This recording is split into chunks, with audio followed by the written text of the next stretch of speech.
Hello, my name is Amber Eck and I will be showing you how to measure blood pressure.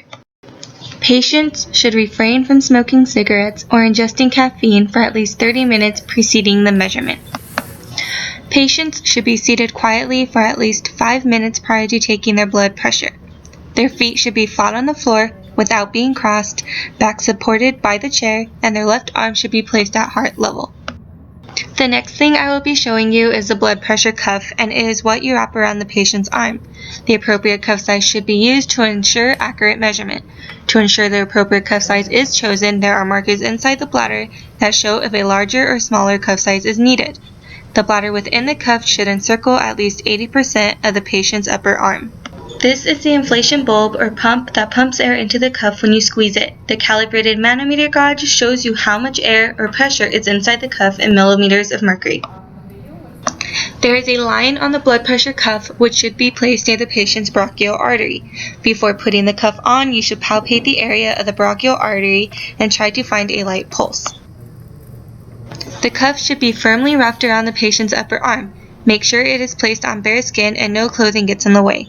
You should be able to place 2 fingers inside the cuff. If you cannot do this, it is too tight and can give an inaccurate reading of blood pressure.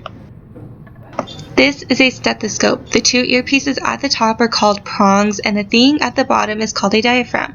This is what you use to hear the Korotikoff sounds, which I will explain a little later on.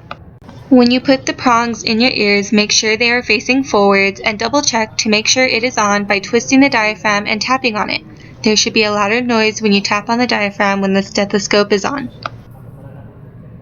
You can place the calibrated manometer gauge onto the blood pressure cuff or leave it on a table, whichever is easier for you to use.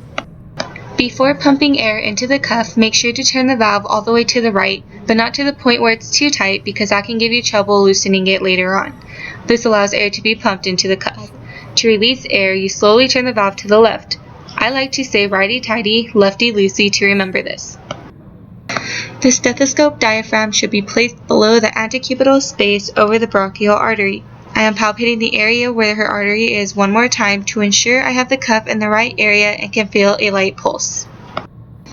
The cuff pressure should be quickly inflated by squeezing the pump to around 20 millimeters of mercury above the first Korotikoff sound, or to 200 millimeters of mercury if you do not know the patient's blood pressure. Since I've taken her blood pressure before, I will inflate the cuff to around 160 millimeters of mercury. Pressure should be released slowly at a rate equal to 2 to 5 millimeters of mercury per second.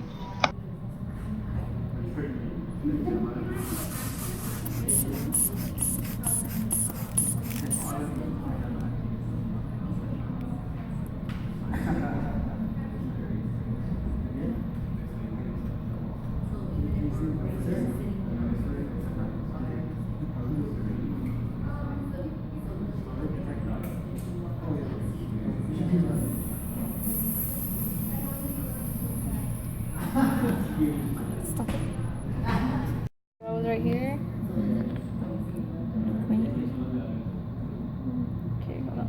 Oh, you started recording.